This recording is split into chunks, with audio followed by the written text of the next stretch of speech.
Yeah, my name is Jacinty Caldata Francis Vietnam, and since 1965 I become a voter, and I always place my X next to the cup.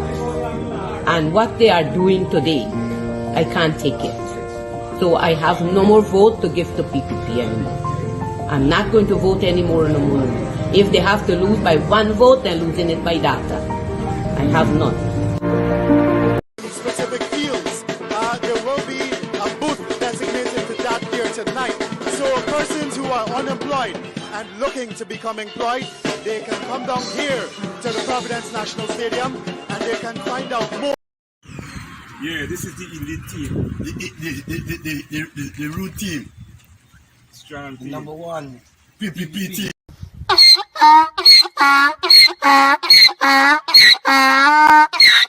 Right across Ghana, when the ministers of Granger or Nagamutu come here after the 21st of March, you say to them, walk behind them, chase them up.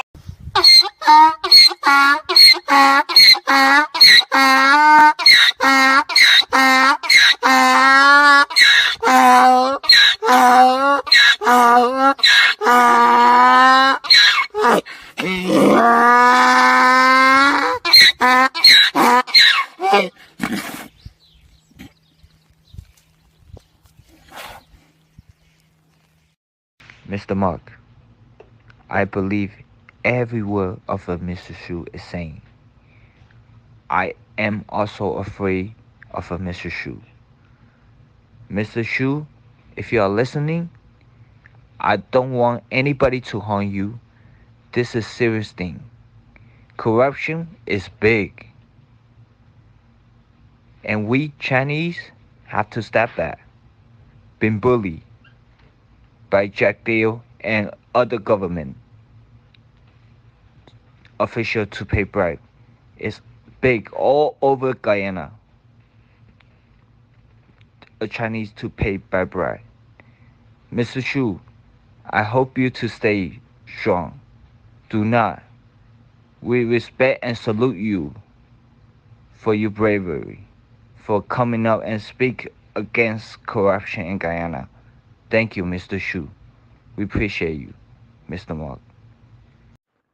马克，我相信每一句苏先生说的话。我现在很担心苏先生。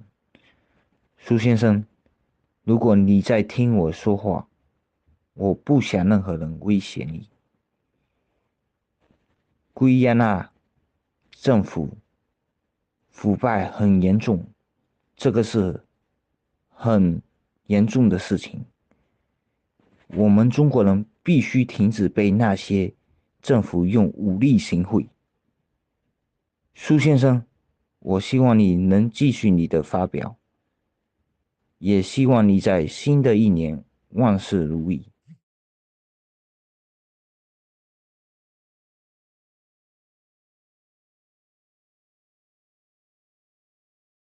Forcing the private sector to pay for their incompetence. And that is why in my presentation, I called out the Private Sector Commission, the Georgetown Chambers of Commerce, all of them, because here you're seeing glaringly the incompetence of the government, but you are prepared to sit quiet and accept a stupid explanation from Barra Jack Deo that no power was added under the APNU AFC when you know power was added. My understanding is you now taking the power we had put in Region 2 and you bring in that generation capacity to town. And what that will do, as I understand it, or if you have other means of redirecting it, is that you are now putting Region 2 in blackouts. So here the government is responsible. Their incompetence is manifest. I want to also make the point that I think this was made by Patterson. When we were in government, we did all this generating of capacity without a loan. The government is now borrowing and you're heading to blackout. You are experiencing blackout. It means it is incompetence on the part of the government. And I have long said at press conferences, when you raise these issues, Barra Jack Deo doesn't address the issue I gather yesterday he take off abusing APNU, AFC MPs. Mr. Jack, they abusing people don't solve problem. It only exposes your weakness. It only exposes the incompetence of your government, and it exposes your incompetence. And it has also established what we have been saying over the years. You have not one successful project to your name as president. In Guyanese parlance, he's a pomposetto. This pomposetto should be held accountable by the Private Sector Commission for what he's doing. And we must add that Mr. Lucas wrote a very informative letter and it's in the public domain. And I will encourage people to take a read of that letter. And he did say that it is important to point out that the Electricity Sector Reform Act and GPL's license require that it produce a 5-year development and expansion plan. This plan must be adjusted annually on a rolling basis. The plan is a tool for action, measuring performance and holding GPL accountable for the delivery of service promised to the people of this country. And it went on to show that the APNU AFC, in their tenure at office, had those plans in place. And the short-term proposal of the plan at the time included the installation of 46.5 megawatts of power in 2020 and 55.2 megawatts in 2021, positioning GPL to add 101.7 megawatts from new investments by 2021. The medium-term proposal included installation of an additional 120 megawatts of power starting in 2022, which meant that by 2023, Guyana would have had 221.7 megawatts of generating capacity from new investments and not the 180 megawatts that the government is now presiding over. The full implementation of our plan would have added an additional 180 megawatts of power starting in 2025 and bringing the total new investment to 424 megawatts no later than 2026. It is a very informative letter, and I implore that people take a read and they will see that the People's Progressive Party is doing nothing else but distracting from the real issue and pivoting from what is really affecting the Guyanese people here in 2023 in an attempt to say it is the APNU AFC. But the facts are real and the facts are out there, and people must engage and be informed and keep abreast to know that the real people who are trying to bamboozle them are squatting in office. And if Barry Jagdale would stop focusing on where Patterson urinate and look at the plans that Patterson would have left to improve electricity, he would have been in a better position. But these things are way above this incompetent chap. Thank you. Thank you. I just wanted to ask 2 follow-up questions very quickly in response to what you said about the issues I raised. Sir, what measures would you suggest we put in place going forward in relation to the audit? And sir, do you believe there's enough transparency in that process? Finally, on the energy issue, there's a damning report out on the Jasper Energy Project, which highlights, among other things, that GPL has been overstating the demand forecast for electricity. Has your party conducted any analysis, or do you agree that these power projects will leave Guyana with more electricity than the country should be paying for? In fact, I read it 4-day morning, and I am in no position to comment in the way I like to comment, because I will ask our group responsible to do the analysis, and then we'll get back to you. There was another part of the question you asked. Audit. Oh, what we did. Yes, sir. I mean, you would recall that we, in I think 2 press conferences ago, identified the things we need to do including a timeline for the audit with some amount of flexibility. We did say that. We did say I think the government should be obligated to, one, undertake it, two, within a timeline, and three, to make it public. I also recall there are other elements of the proposal we made. I can get them up again and circulate them. But we did deal with this issue before. And we have to strengthen the audit department at GRA, because the Commissioner General is on record saying that he is understaffed when it comes to that particular audit section at GRA there for the petroleum activities. So there must be greater focus in strengthening that department and ensuring that we have the capacity to handle the audits. We also said in that presentation that you have to pay them competitive salaries, or there's no sense in complaining you're losing them to ExxonMobil when you are not paying competitive salaries. We also said that goal seems to be goalless. We need a structured program in which we estimate the needs, not only in terms of auditing, but all elements of the sector. And then we structure our training to get those persons trained so that we develop the capacity. But the things we are talking about will reduce corruption. The PPP's interest is corruption. And so to do the things we are saying, they will be antithetical to the interests of the People's Progressive Party. But we have outlined clear areas that need to be addressed to deal with this question of the audit. And we have consistently said, because this is a profit-sharing agreement, that audit has to be a key element, improving the capacity of the audit department to audit these accounts. We even spoke to other mechanisms to actually monitor production and the sale of oil, etc. It has to be a comprehensive approach, but a comprehensive approach will preclude this government from being involved in corrupt activities. Thank you. I see the hand of Mr. Dennis Sugar. Good morning, everyone. Mr. Norton, can you say beyond the observations you've made about the problems that the Ministry of Natural Resources and the audit process, beyond that, what your opposition coalition intends to do either legally or at the parliamentary level with respect to this matter? Well, Ganesh just outlined what we intend, some of the things we intend to do at the parliamentary level.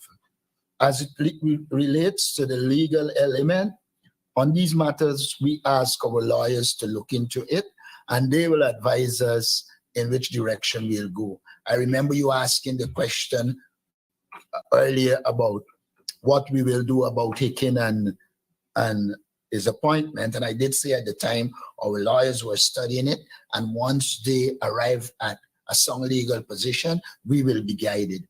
Mind you, these are not things that are done by Norton or by my Paul. It has to go to competent professional people. We get the advice and then we take it from there. We believe generally the government has no interest in planning. If you go back, we have a census done in 2022. The government refuses up until now to release the census information, while the census information is already there. And my understanding is that the government doesn't like how it looks. When we were in government, we were doing the quarterly labor survey. Since the last one in 2019, this government has done none because they are afraid of statistics and information out there that will counter what they're doing. So all I would say to you, we will continue to do the work, and once we arrive at whether we go in the legal direction, we know we are going in the parliamentary direction. Once we decide if we're going in the legal direction or extra parliamentary, we will let you know. All right, thank you. Yes, sir. Sorry, I didn't raise my hand. Can I go ahead? First. Yeah, you can go ahead and then I'll read a question from Mr. Mark Benchmark. All right. Mr. Naipaul, in your statement, you spoke about vehicles being missing from the local government fleet. How could these vehicles go missing? And I'm sure if they disappear, they have to be registered, certified at the end of the year or registered or something. They got to be reported. How long ago have they been missing? And how many vehicles are missing? Well, let me tell you that, any good person that is responsible for holding a ministry and the actions of the ministers in check would have information coming to him or her. And in this case, I have credible information that there are vehicles missing from the Ministry of Local Government and Regional Development's fleet. And I am awaiting the registration number of those vehicles. I can say to you that I have a fair idea and a description of some of the vehicles and what they were used for. But subsequently, I will release a statement to that effect as I continue to gather the information. But I do believe that it is necessary for the public to know that that is a complaint or that is a concern that was raised with me by persons who are very closely aligned to what is happening at the ministry. That's all I wish to say on it at this point in time, Adam, and I will speak out more on it as I acquire more information relative to the issue. Thank you. Thank you. Mr. Mark Benchmark, I see you're in. Yeah, thank you. Can you hear me? Yes, we're hearing you. Yes, good afternoon, everyone. I just want to know with all the skullduggery that's happening and the exposure of the PPP with all of the skullduggery from hundreds of millions of dollars missing, fraudulent contracts to their friends and cronies, what approach the opposition has with regards to filing private criminal charges against the PPP and their opponent, their individuals who are alleged to be involved in these criminal activities, such as the missing $214 million money from the oil revenue, and also the awarding of questionable contracts to individuals who are incompetent to carry out the work. I say this because a lot of people are of the view that the PPP must be held accountable. They must be dragged before the court with even private criminal charges against them. Okay.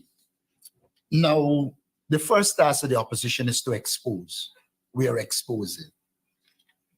We also have to agitate, which we are doing. We have considered private criminal charges, but we are aware of the law. And under the law, you would have seen whenever private criminal charges are brought, the Director of Public Prosecution is directed to withdraw them. So we are likely to bring it, but we are also looking at some other options. Some people are talking to us about class action, both abroad especially with those linked with the oil and gas sector because it involves an American company. So there are a number of options we are looking at, but we also are educating, raising the consciousness of people and sensitizing them so that they can be involved in some extra parliamentary activities at the right time.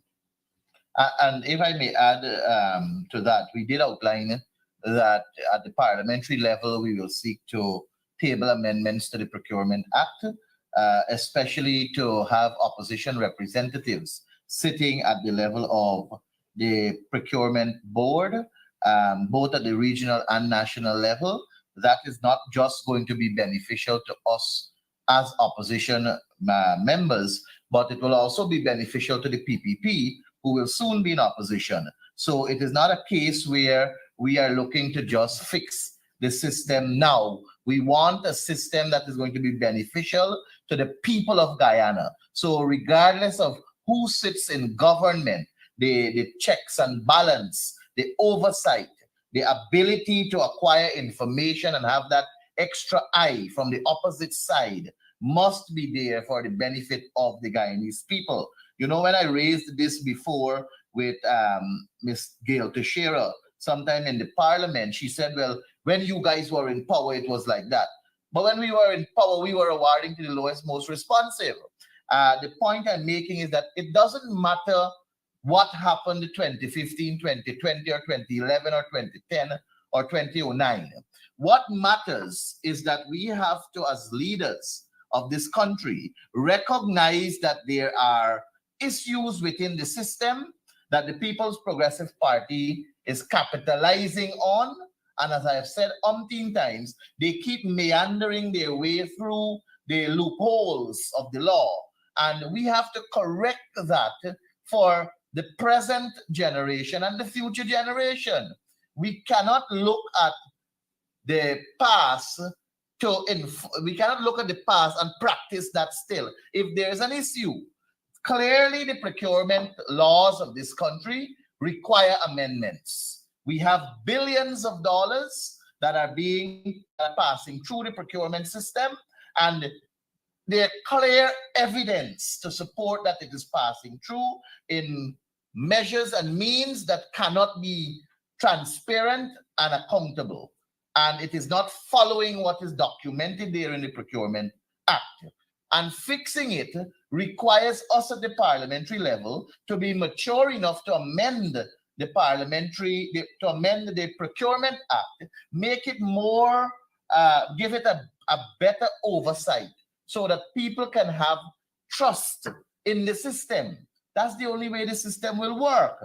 And we will also be moving a motion in the National Assembly calling for a commission of inquiry into the operations of the National Procurement and Tender Administration Board and the Regional Procurement and Tender Administration Boards.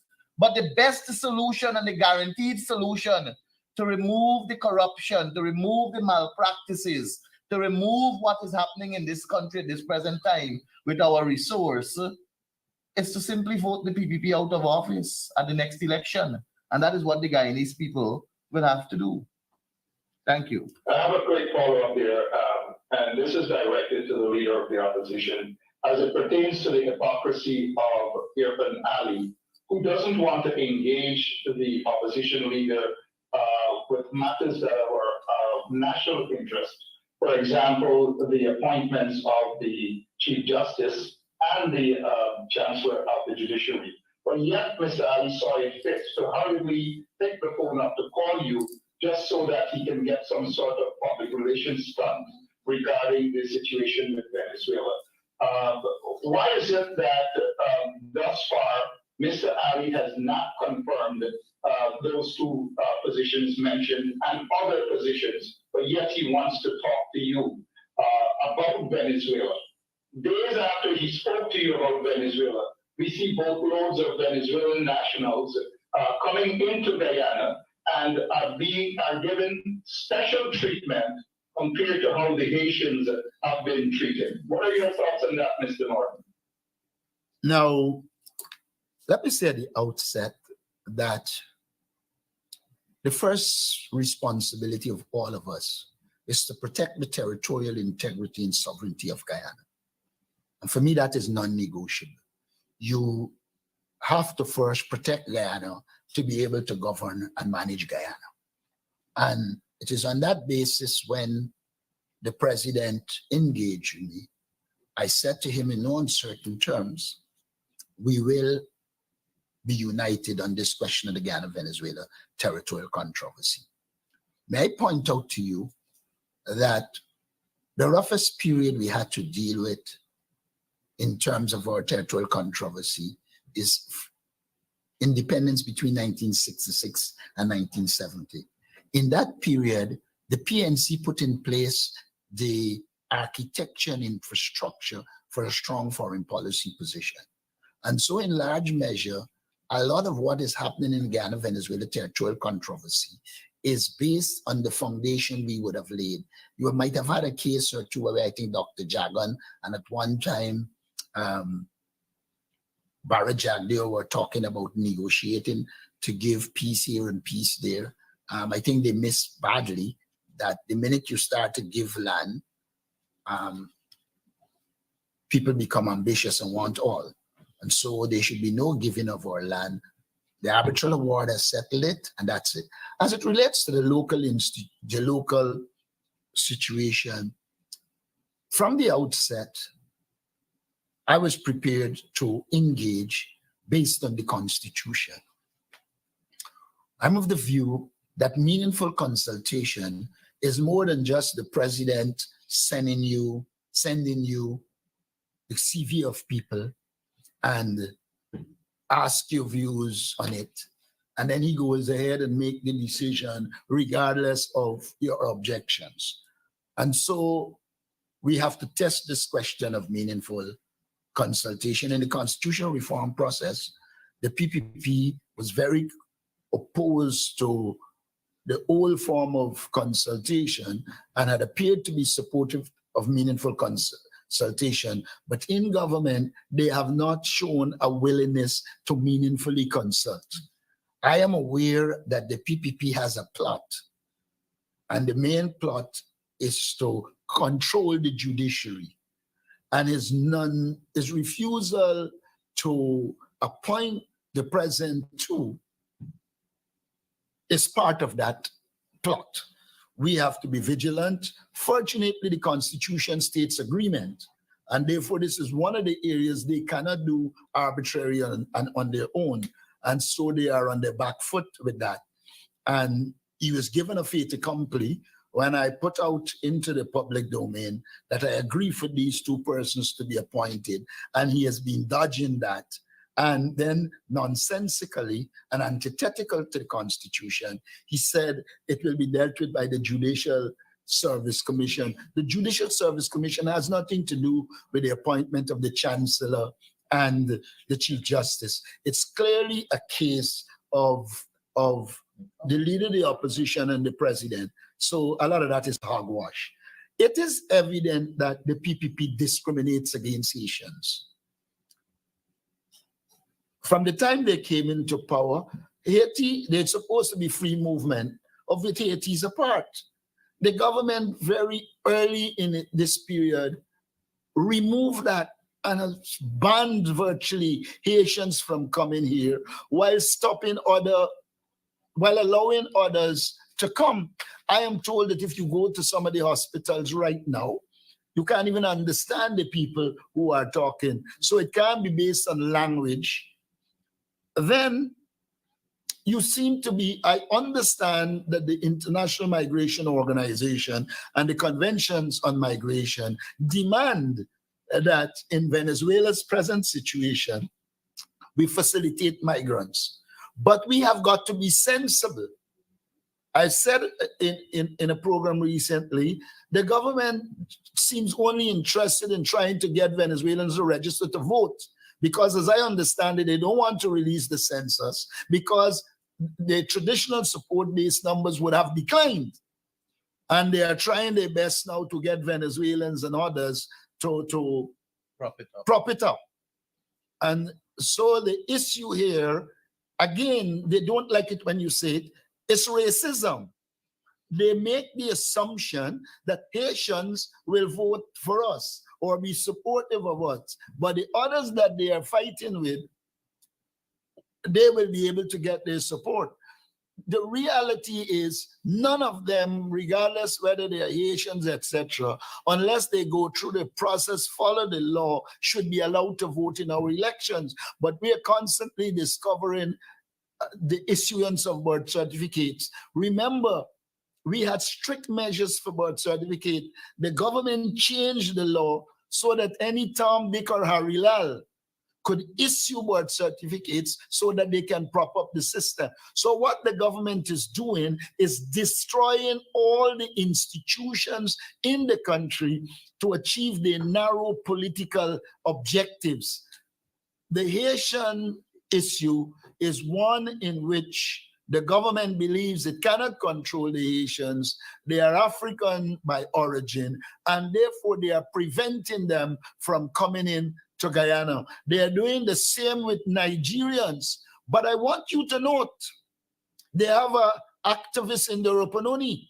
When he sends and recommends Haitians, they are allowed to come, pass through, go to the Rupununi and on to Brazil, and the PPP elite corrupt core benefits. So they are anti-Haitian staying in Guyana. But to facilitate the cronyism and the corruption of their people, they are prepared to grant those who are willing to go on to Brazil, etc. And then you see the incompetence in the Guyana police force. When you see in the government, when you see on the side of a vehicle, police here, which sensible person, which sensible Guyanese, in which you have a controversy with Venezuela, would find it useful to put in Spanish police on the vehicle? And if perchance you were pursuing foreign policy objective, one of the greatest supporters, or there's a confluence of interest, is Guyana and Brazil. But you didn't put Portuguese, you put Spanish. A lot of it is to promote a narrow partisan political interest. And I want it to be made very clear. We are supporting the government of Guyana on the Venezuela-Guyana territorial controversy. We believe the arbitral award of 1899 is valid, and Venezuela cannot provide any proof to the contrary. We support them there. But it should not be mistaken to believe that that extends to support to the domestic policies of the government. The government is in crisis. We have just identified to you a few areas that are in crisis. I come to youth and sport where they're stockpiling a lot of vehicles. There's another story by itself. We will get there. But the marked incompetence of the ministers in this government, that incompetence is affecting our people. The resources from oil and gas are not getting to our people. And life under the PPP now is worse than under the APNU AFC, even though we did not have the resources from oil and gas. I believe the PPP is in a crisis. Jagdeo is going mad. And we will continue to pile on the pressure so that the madness can continue in his head. Thank you. Yeah, if I can, to the moderator, be permitted for one final question. Yes, one final, and then I'll take one other. The final question I have, has a B to it, a B part. The A part goes to Mr. Norton. With the serious allegations of corruption that was leveled against Bharat Jagdeo by Sue seem to have disappeared. We are hearing that Sue is actually in Guyana, and nothing is coming out of that serious allegation that is leveled against Bharat Jagdeo. No action on the part of the opposition to confront Jagdeo legally with private criminal charges, or to force SOCU to make a decision to either arrest and question Bharat Jagdeo on those serious corruption allegations. And the next part of the final question is from Mr. Mahipal. Probably there is a farce commission of inquiry that is going on concerning the Madhya fire. You, Mr. Mahipal, is the shadow minister of local government.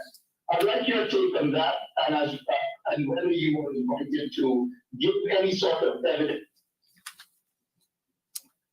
Okay, let me deal with the first question. It is one thing to talk about private criminal charges, and how effective it will be is another question. We have consistently called for the police to investigate and bring charges against Bharat Jagdeo. You are aware that the police commissioner is a poodle of the PPP. And therefore, the police is not going to act. You just have to see how the police operate and create the conditions to let Dharamlal go his way. and you will understand that you're beating a dead horse. I'm not into beating a dead horse. We are told, and I just said, that there is a possibility, and I've asked lawyers to look at it, that we can bring some charges or have them brought in the United States, what is called a class action. We have lawyers looking at it. I myself, with my little legal understanding, will look at it. But I do not want to pronounce and say we will do X, Y, and Z until I understand all the elements of it.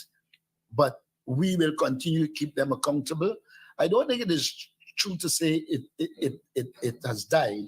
Virtually every press statement, every engagement we have made, we have consistently called for that investigation and for Barry Jagdeo to face the brunt of the law. In fact, one of the things I think upset him is that the diaspora conference calling for sanctions to be made, to be taken against him. We will pursue as much options as possible to ensure that Barry Jagdeo pays for the wrong he's doing to the people of Guyana. To answer your second part, Mark, let me start by first saying that it was the opposition through the National Assembly that first called for a COI into the Madhya fire. We submitted a motion to the National Assembly. To date, we have not heard back about that motion. The last I know is that it was on the desk of the Speaker, and I guess it is still there. And our position was that we needed a COI with competent international and national commissioners to ascertain more than what this commission that the PPP put together is seeking to achieve. I think the Guyanese people are sensible enough to know that the COI that is currently being conducted by the People's Progressive Party is nothing but a waste of taxpayers' money, because what they are seeking to do is nothing in terms of informing this nation as to how we should go forward. The nation must never forget that before this fire, there were 2 reports that were sent to the government of Guyana, one from UNICEF and the other from the Guyana Fire Service. They must never, we, the Guyanese people, must never forget that the government had in their possession 2 reports that condemned this building and condemned how it was built, and it was a risk to the lives of those children that unfortunately lost their lives. We must never forget that. And I believe strongly, as I have said before, that the People's Progressive Party is responsible for the deaths of those 20 babies. I know of UNICEF report, and I know that it was a cabinet in the People's Progressive Party hands. I know that the Minister of Finance was supposed to provide the funding to the Ministry of Local Government and Regional Development, the regional administration of Region Number 8, for them to do the work, to make the corrective measure, to take the corrective measures. I know of the Guyana Fire Service, and the public knows this too, because those reports are out there. Subsequently, another motion was put in the National Assembly where the Speaker disqualified it because he knew that the PPP was going down to a COI. But what will concern me, Mark, going forward, is to know how much money they are paying these commissioners for this work that they're doing here. I remind you that we are still awaiting answers as it relates to the remuneration of the commissioners on the Commission of Inquiry into this hogwash 2020 election COI that they had. I presented to this nation information that I had, which suggests that it was a $700 million Commission of Inquiry sometime last year. Anil Nandalal is on record saying that that is not so, but yet he has not produced any information to this nation with reference to the salaries and other benefits of the commissioners and other staff members of that COI in 2020 elections. And look how long that has been over. So we're still awaiting on that information. But Mark, we will continue at the level of our parliament, and we will continue to inform the people of Guyana, because as I said before, it comes down to the people of Guyana making that sensible choice and recognizing that 2015 to 2020, we were in a far better place as a country. We were in a far better place in terms of law and order.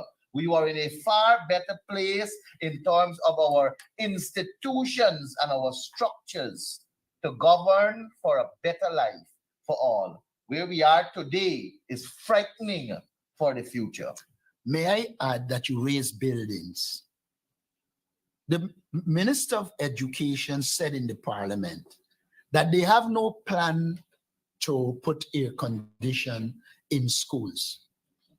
But one of the dumbest things happening, they are going ahead building schools without proper ventilation.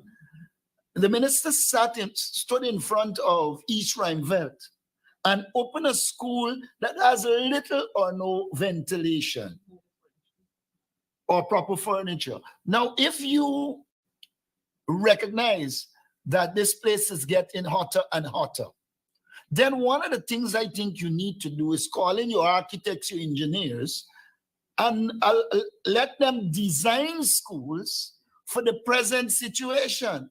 Then they have another stupidness that they're doing. They're building schools in which most of the day the children are in the sun because how they are positioned, it is in the south and the west. Now I know you just put solar panel in the west and the south because you can get plenty sun, but you put in our children there. It is marked incompetence. The St. Gabriel school that they built, they look like their intention is to cook children because there is no scope for ventilation there. And you're not only seeing the incompetence there, you're seeing it in infrastructure. As they build roads, they are destroying the roads that they built, that were built before. If you go through places like Providence, Diamond, all you see in farm. Well, I won't comment on Parfait yet. I'm going there shortly.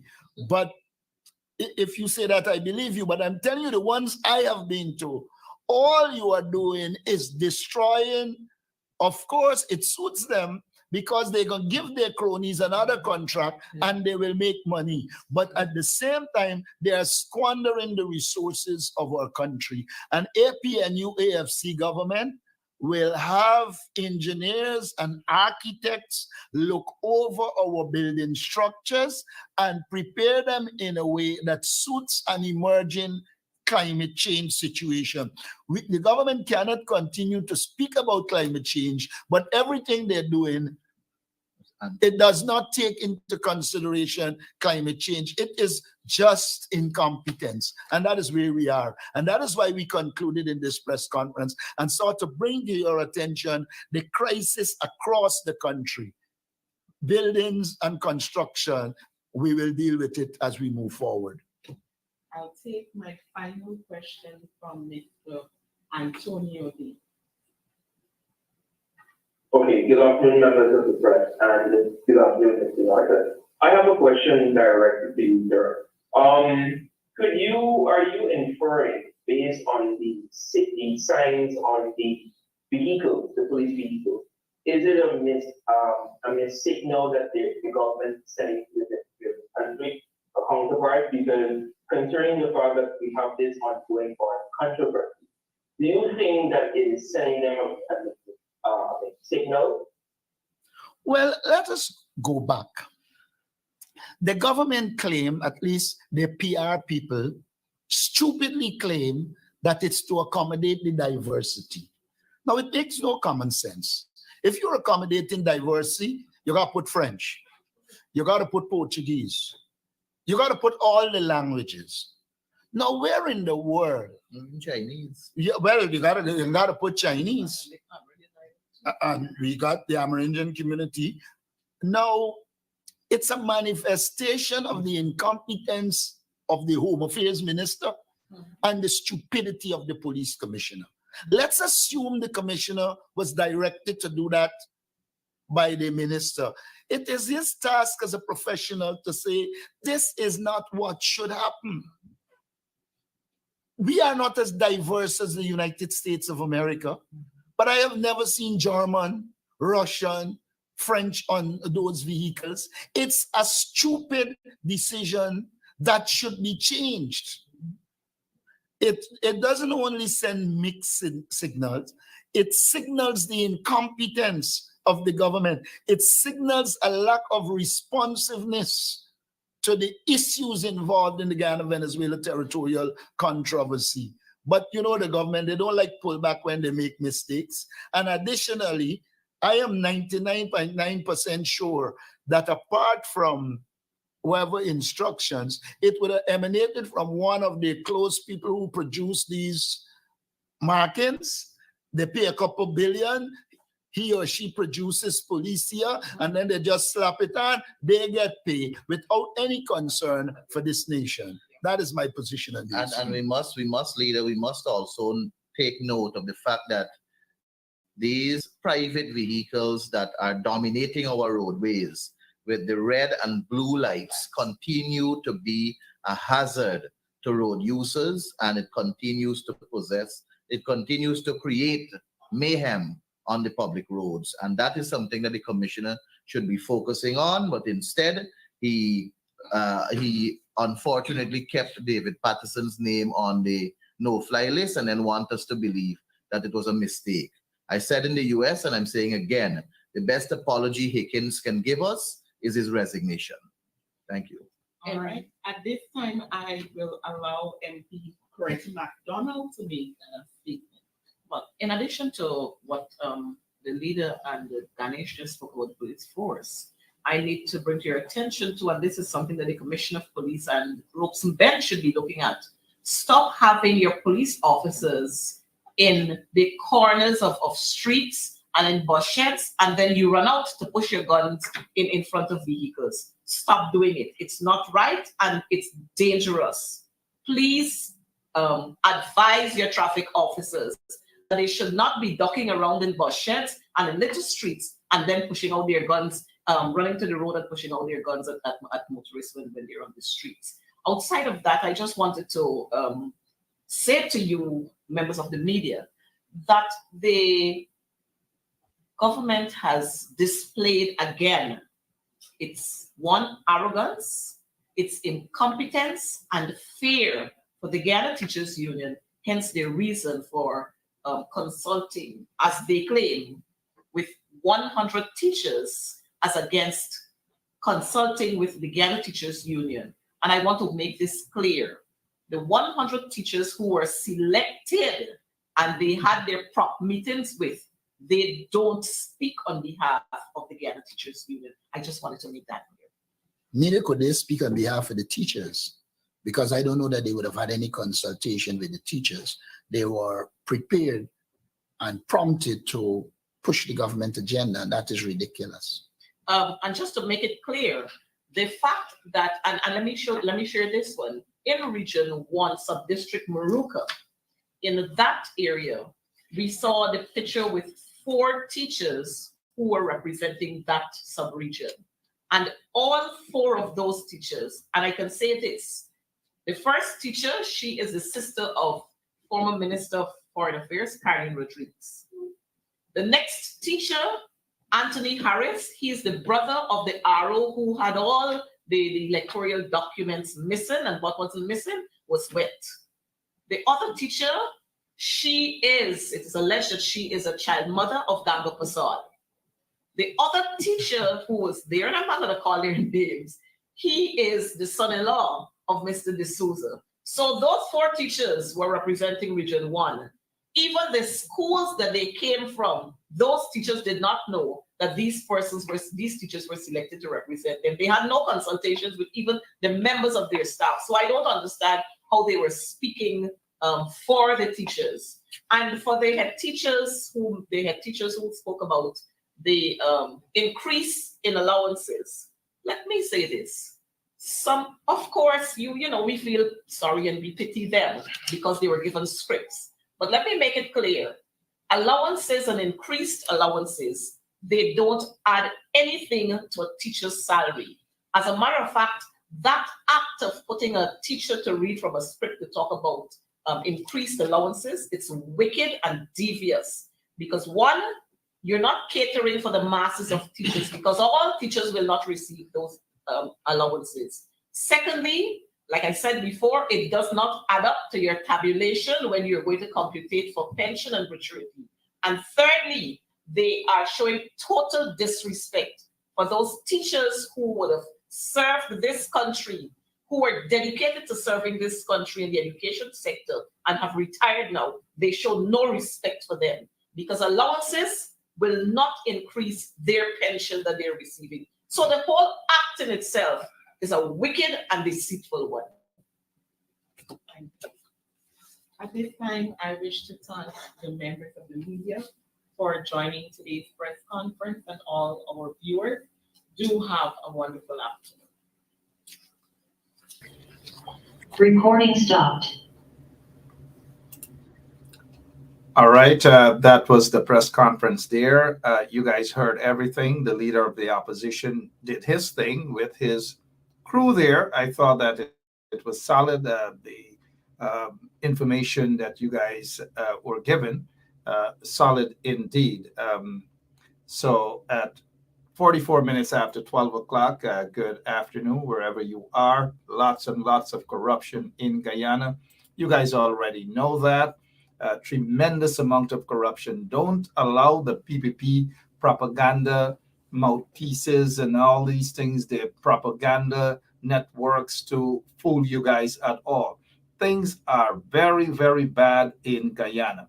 And those of you guys on the live right now understand that. You guys know that things are very, very bad in Guyana. It is not what it used to be at all. Things have changed. The only set of people that you could find smiling and driving around in their fancy cars and all manner of things, guess what? Are the people who are benefiting illegally through these contracts that are being given to their cronies and all these things. We see it every single day. Those who are allowed to ship out tons and tons of cocaine out of Guyana. Recently, they at least 2 tons of cocaine in one of those Spanish places, right? The 2 tons of cocaine. Guess what? I heard the head of CANU said. The head of CANU said that, wait a minute, the ship was not necessarily in Guyana. It was in Guyana waters, international waters, or whatever it is that he was trying to explain. That doesn't mean that one of the PPP cronies could not have placed cocaine on that boat. The boat doesn't necessarily have to be physically on land in Guyana or docked in Guyana, tied up by the wharf, somebody's wharf, whether the wharf with crane falling off or wherever, and that the cocaine got to be placed in it in that way. What James Singh is suggesting is that he thinks that all Guyanese are dodo heads. Remember, they had a submarine, and the submarine was used, of course, by a PPP crony. The submarine was used to ship cocaine from Colombia, brought to Guyana, and that is how they open up the submarine and they placed all of the cocaine wherever they have to place it.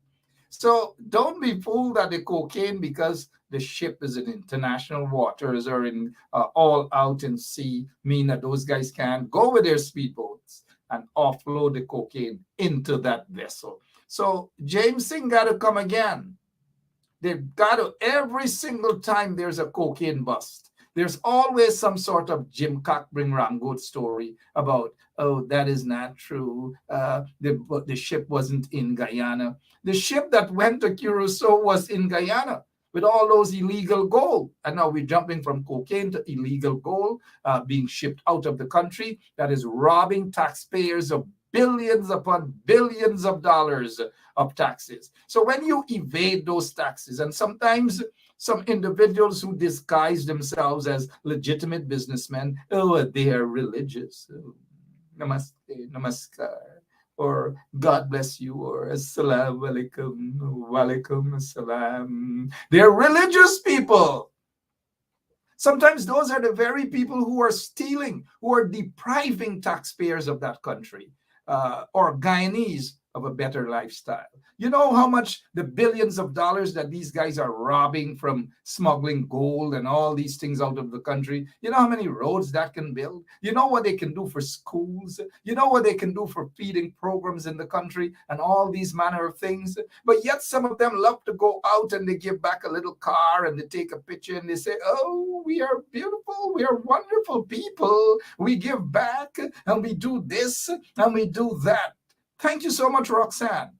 From rags to riches, from donkey carts to Rolls Royce. Overnight, donkey carts blowing their shell. Ooh. I'm sorry about that. This is not a lunatic show with that guy who came out of the zoo, and that zoo guy suddenly is being awarded a $1 billion contract and all manner of things. Hey, I can go on and on and on and on, but you know, it wasn't really planned for me to be on now.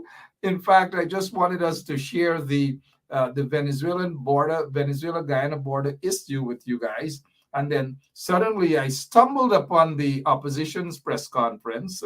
Whoever the PR is for the opposition, they got to notify people. They got to coordinate with people. That's how you get things done. Anyways, I stumbled upon it. I'm like, let me play it so that the people can see what is going on and so forth. And here it is, I am, right, with you guys, and 49 minutes after 12 o'clock.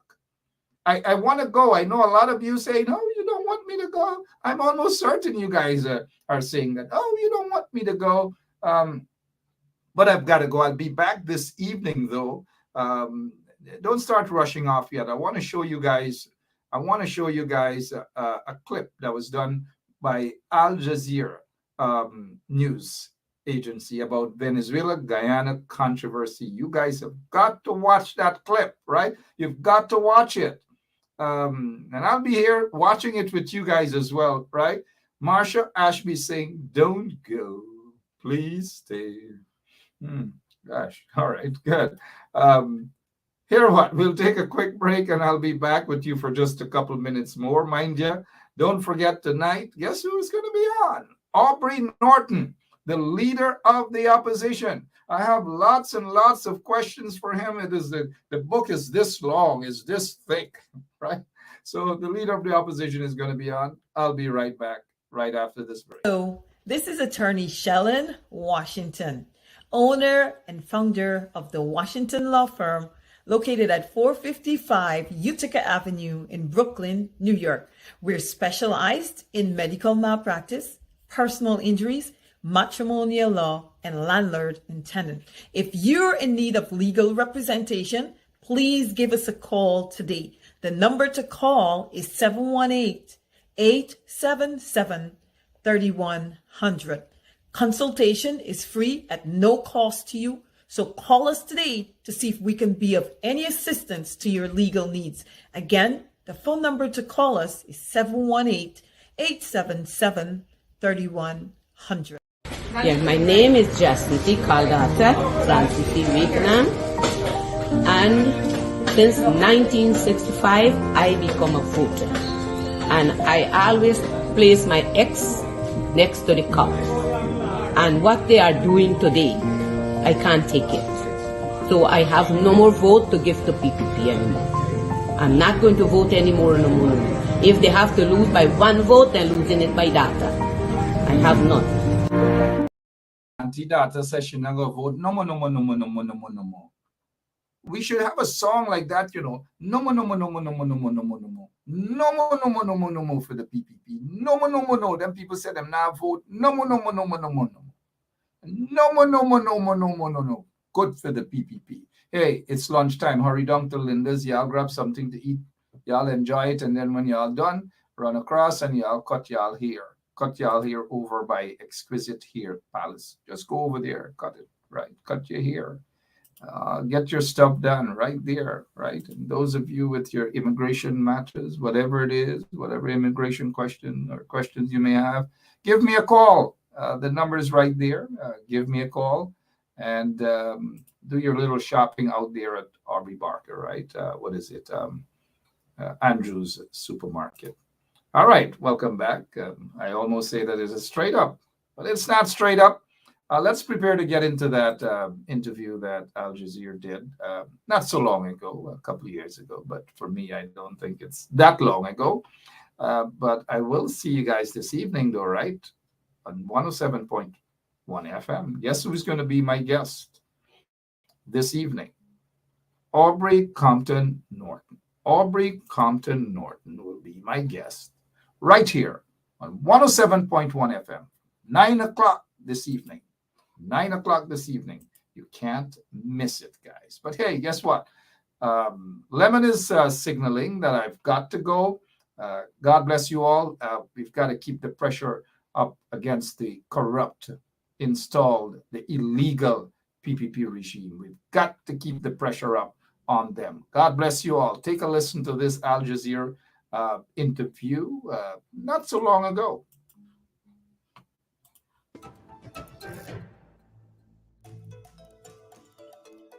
Hi, I'm Femi OK, and you're in the stream. Today, an oil discovery just off the coast of Guyana has reignited a territory dispute with Venezuela. What's happening in the Essequibo region?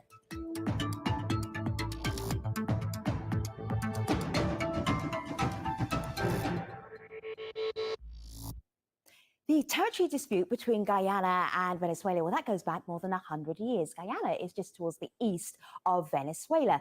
And sitting here, it used to be a Dutch colony, then it was a British colony. It's the only English-speaking country in the whole of South America. Next door, we have Venezuela, a former Spanish colony. So along here is the Essequibo region, and this line border here was decided back in 1899 by International Tribunal. And it was decided that all of this area here belonged to Guyana. Let's fast forward until a few months ago when ExxonMobil discovered oil just off the coast of Guyana. That was when President Maduro of Venezuela, well, he said it is time to take back our land. So this area here, the Essequibo region, going back to Venezuela, which left just one third of Guyana left for Guyana. Online, there was support for President Maduro's suggestion, and it was here, let's take back our country, our homeland. And then on the ground, protest in Guyana saying, hands off our oil. We're going to be joined by the Foreign Minister of Guyana in this conversation. And he says, no part of Guyana is going anywhere. That's the conversation. That's the backstory. Let's see what Malika Blau, our digital producer, has on her laptop.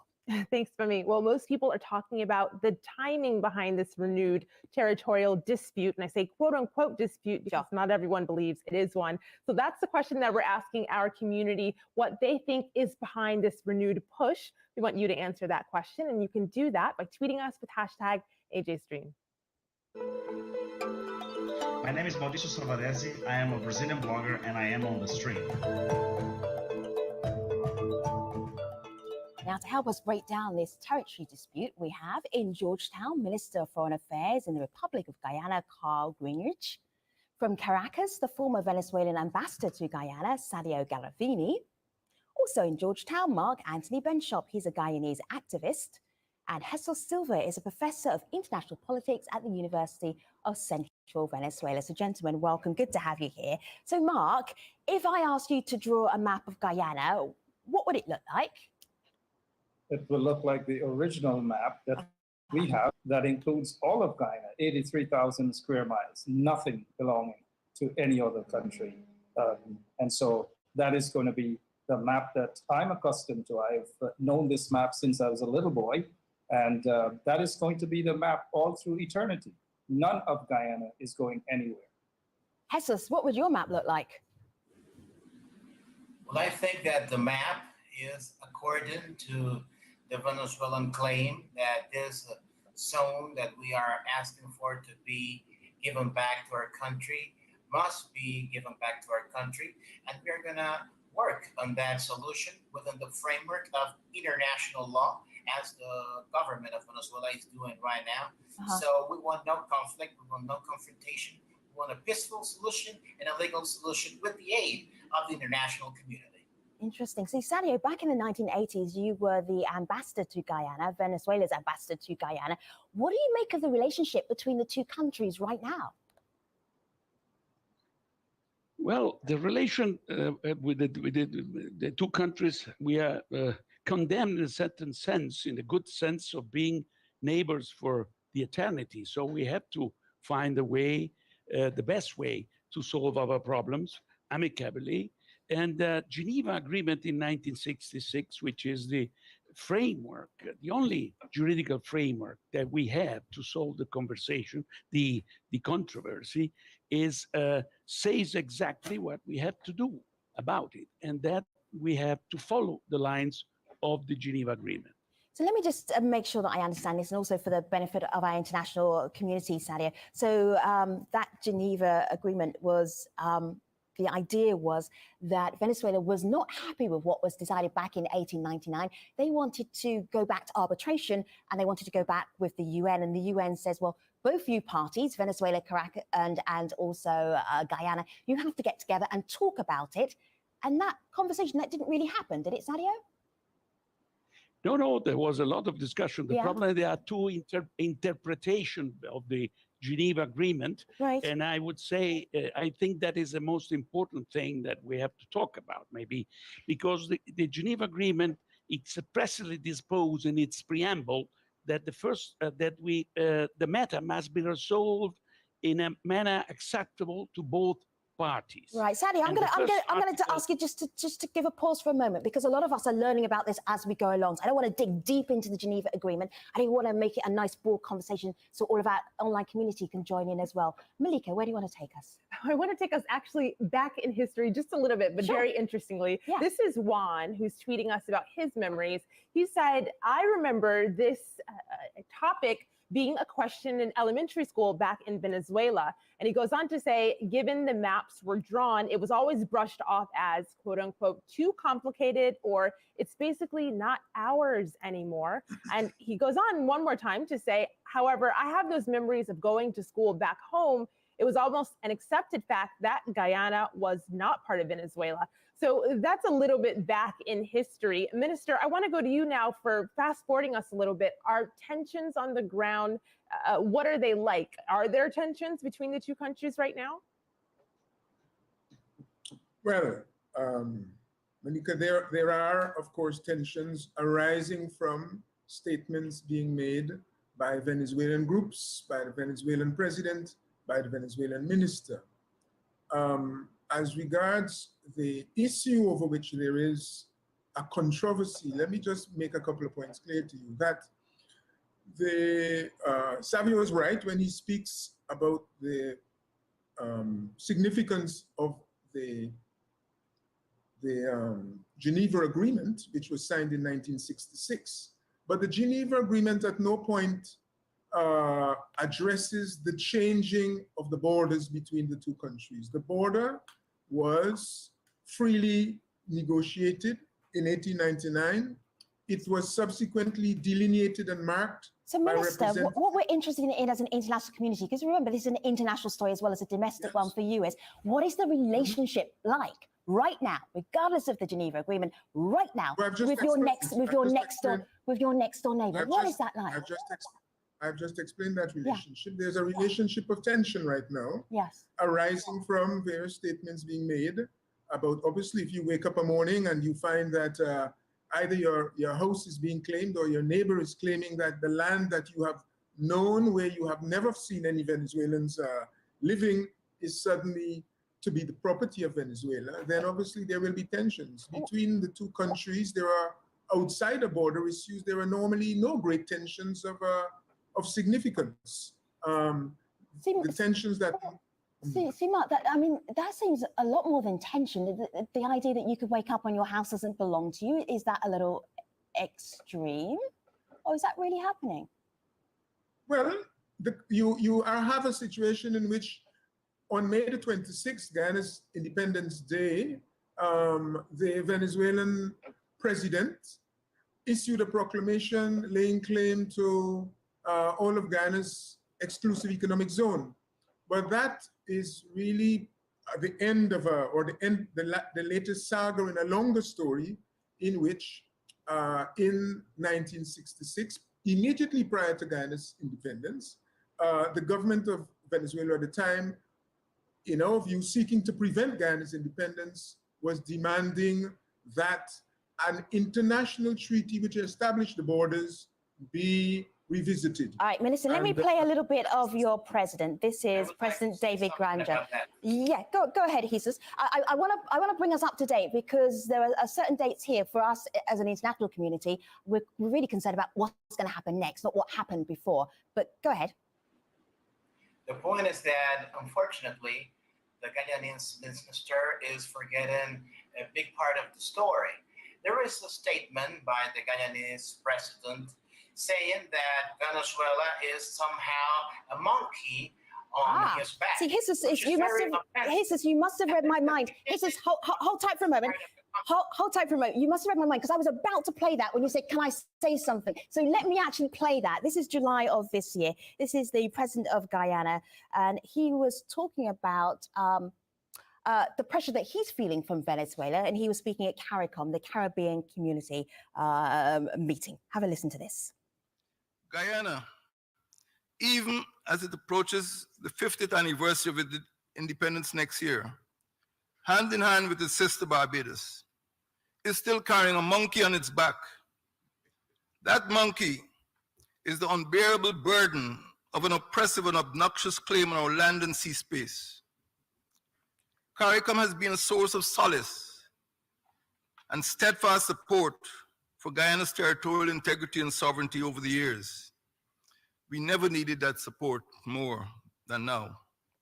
All right, so that's what Jesus was summarizing, and I think you should really have heard that sort of word by word as you did here. Right. Malika, where do you want to take us? Well, you heard what he had to say. This is what the citizens have to say. This is Derwayne who tweeted to the stream. I am from Guyana, and first let me say there is no dispute. It is a claim or a controversy, but the issue was settled decades ago. So that's one point of view, but I want to give you the sense of how people are talking about this in Venezuela. So the stream rounded up a bunch of hashtags that people are using to discuss this. Here you have some of the top ones, and these all have tens of thousands of mentions in just the past 30 days. This last one is the one, though, that I want you to look at. The claim for Essequibo is just. And that is what people are saying. This is the one they're using the most. So, Sadio, you see this conversation happening. Has this united Venezuelans who might have been previously not united? No, we are united in the claim, but I would say, and I insist, that the solution is through the Geneva Agreement, and where it says that we have to look for a practical solution to the matter. And that is precisely the problem. It is the validity or invalidity of the award of 1899. That is what the Guyanese government says. It is about the Geneva Agreement. It's precisely, instead they should, the Guyanese government should say what it means. All right, so Sadio, how would you propose, Sadio? Practical solution. How would you propose? The importance in the word practical solution. All right, so let me show you. That means it's a negotiated solution. All right, so Sadio, let me show you something. This is, I don't really need to show you. I'm going to show our international community this. This is President Maduro's plan for how to go forward with this controversy, territorial dispute, however you want to describe it. Have a look at what he spoke about back in May. So there's going to be a maritime defense zone. There was going to be an Essequibo rescue office. There were going to be a further 200,000 Venezuelan ID cards issued to Guyanese people, and also asked for some UN assistance. And that is really what you were talking about here in terms of arbitration. Mark, is any of that appealing to you as somebody from Guyana? Well, I think it's what Maduro is saying. It's not appealing to most Guyanese, and I think the time has come that we resolve this matter peacefully, or one way or the other. Guyana belongs to us, and we all know this. I think the Venezuelans know that. The former ambassador knows it. Professor knows that. I think they're just dilly-dallying on the issue. President Maduro is basically diverting attention from the massive economical problems they have in Venezuela currently, food shortages throughout the country. He has an election coming up in December, and this is just basically to prop him up so that he can win the elections.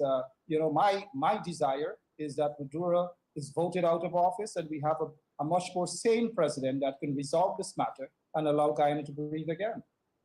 Well, Femi, you mentioned as part of the decree, one of the things that President Maduro mentioned was the ID cards, and that's what people are picking up on. This is a tweet.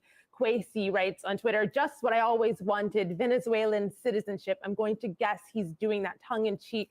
But I want you all to hear this video comment. Jesus, I'll direct it to you. And she picks up on that same idea. This is Irene. If we look at the historical documentation, it would be very difficult to prove that this territory still belongs to Venezuela.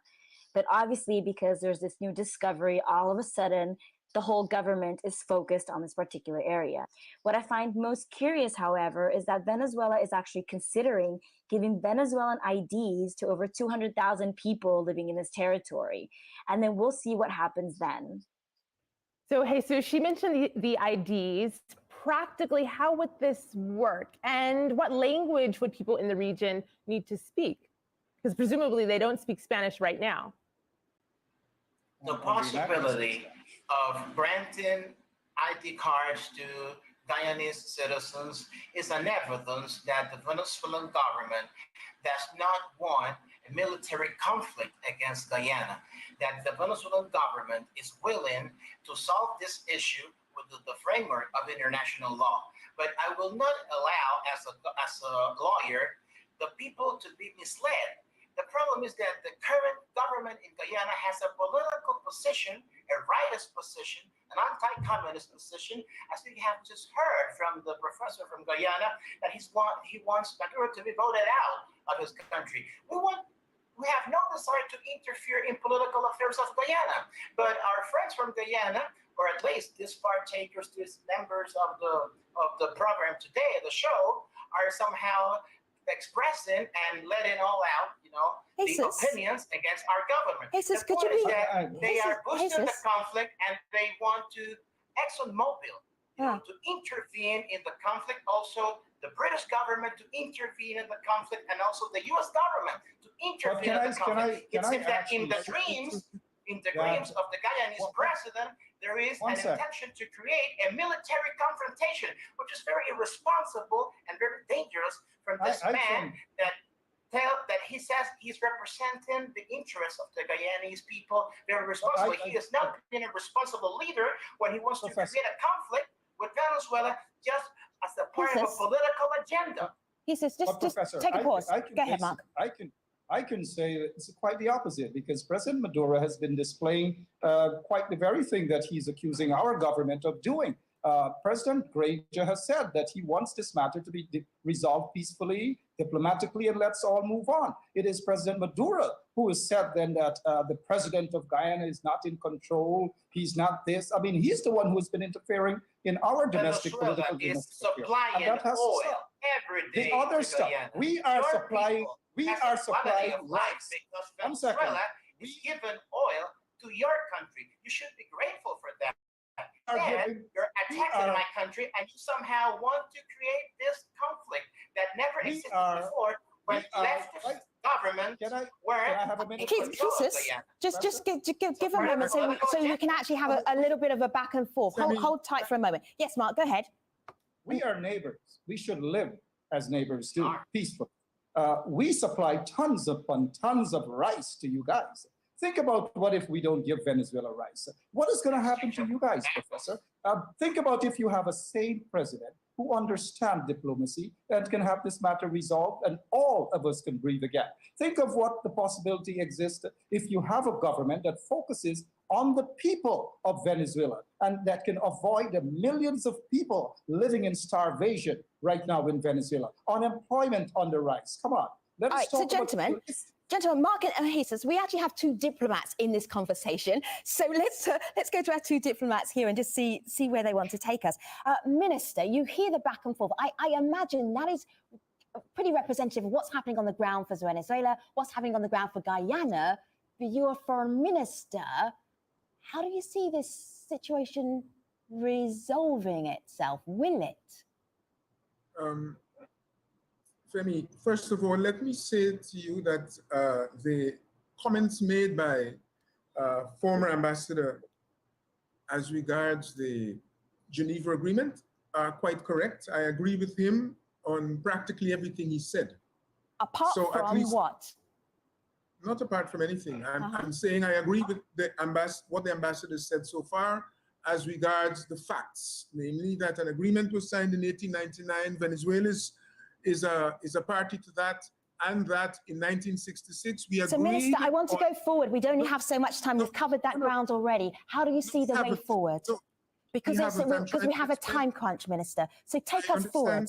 Because I don't want to keep repeating those two dates. I want to go forward. How do we get out of this situation? How do you get out of this situation? May I explain to you? Please do. I'm trying to explain to you that the significance, the solution to the problem, the solution to the issue or to the controversy, as the ambassador indicated, has to be around the 1966 agreement, because the agreement is the thing that says to these two parties, there is a controversy over the arbitration award, the arbitral award, whether it is actually null and void. So, Minister, let me ask you this briefly, because I only have a little bit of time here, and I know this is a much longer debate, so I apologize for pushing you a little bit. So here's the thing. So this is a framework that they set up for the UN for arbitration.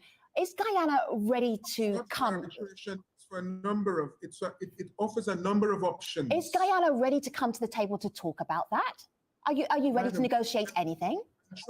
I'm trying to explain something to you. I only have a set amount of time, Mr. Minister, so please help us out with the time. I have to push you, and I'm going to go to the community next. So is Guyana ready to have that conversation? Well, a conversation has always been going on. Guyana has always been a party to the conversations associated with the Geneva Agreement. If I don't explain what the ambassador had highlighted and which the two of us agree on, then an answer, that the type of answer you're seeking is not going to help you. So I will leave it there. All right, I understand, and I apologize for the shortness of this conversation. Let me go to Malika. Malika. Well, this is another perspective from Guyana. This is actually the former ambassador to Venezuela from Guyana. This is Odin Ishmael. Sadio, I'll direct this to you. He says Venezuela has not attempted to prove its case before an international court. Guyana suggested the issue should be presented to the International Court of Justice, but he says Venezuela refuses. Sadio? Yes, because, I mean, there are many, in the Geneva Agreement, there are different means to solve the problem. And our position is that the Geneva Agreement, the objective of the Geneva Agreement is not the validity or invalidity of the 1819 award, because if Guyana wanted to go to the International Court of Justice for the validity or invalidity of the 1899 award, they should have not signed the Geneva Agreement in 1966. They only had to ask to go to the Geneva, to the International Court of Justice. What do you think might happen? This was still a conversation. This was still a controversy when you were ambassador to Guyana for Venezuela. This was back in the 1980s. What do you think might happen now? What will happen now? Yeah. Well, as the minister said, it's a complicated affair to say in a few minutes. But I will say, if there is no agreement between the two parties, they have to refer the case to the Secretary General of the United Nations, who has to decide which mean of a peaceful solution of controversy has to be used inside the Geneva Agreement. Those means of solution, or peaceful solution, are in the Article 33 of the Charter of the United Nations. So if there is no agreement between the two parties, they have to refer to the Secretary General of the United Nations. Mark? We want a peaceful agreement, a conclusion of this matter. I don't think Venezuela president wants that. They've been talking about war. There have been incursion of our borders, where Venezuelan soldiers are just hopping over our borders and thinking that Guyana is just a small country in terms of population and they could ride all over us. It is not going to happen. I am hoping that our government will take a stronger measure against Venezuela and let this matter be resolved. We have the international community on our side. We have CARICOM on our side. Everyone is on our side. The law is on our side. One thing quickly that I'm totally against, and I feel as an activist that it's a disrespect of our people and our sovereignty for the president of Venezuela or the government of Venezuela to say that they're going to issue ID cards to our nationals in Essequibo. That is a treasonous act. And if I have my way, I will charge the president of Venezuela with treason. All right. So Jesus is shaking his head. Do you want to know what's behind that shake of his head? Of course you do. The only place to find that out, Jesus will be telling us that in our post show. Jesus, hold tight for a moment. We're at the end of the show. I don't want to crash you into the news. Stream.aljazeera.com. We're taking Jesus, Mark, Sadio, and also the Minister for Foreign Affairs for Guyana, all coming to our post show at stream.aljazeera.com. Thank you so much to the guests. On the next AJ Stream, well, US President Barack Obama described his country's criminal justice system as broken, and he's on a mission to fix it. So what will it take to make that happen? We'll explore that on the next AJ Stream. In the meantime, see you online, stream.aljazeera.com. Thanks for watching.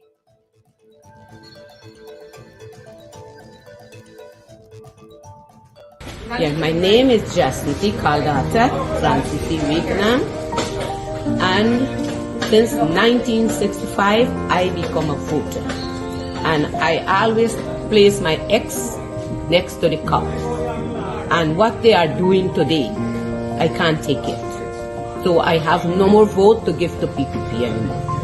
I'm not going to vote anymore no more. If they have to lose by one vote, they're losing it by data. I have none. Hello, this is attorney Shellen Washington, owner and founder of the Washington law firm located at 455 Utica Avenue in Brooklyn, New York. We're specialized in medical malpractice, personal injuries, matrimonial law, and landlord and tenant. If you're in need of legal representation, please give us a call today. The number to call is 718-877-3100. Consultation is free at no cost to you. So call us today to see if we can be of any assistance to your legal needs. Again, the phone number to call us is 718-877-3100.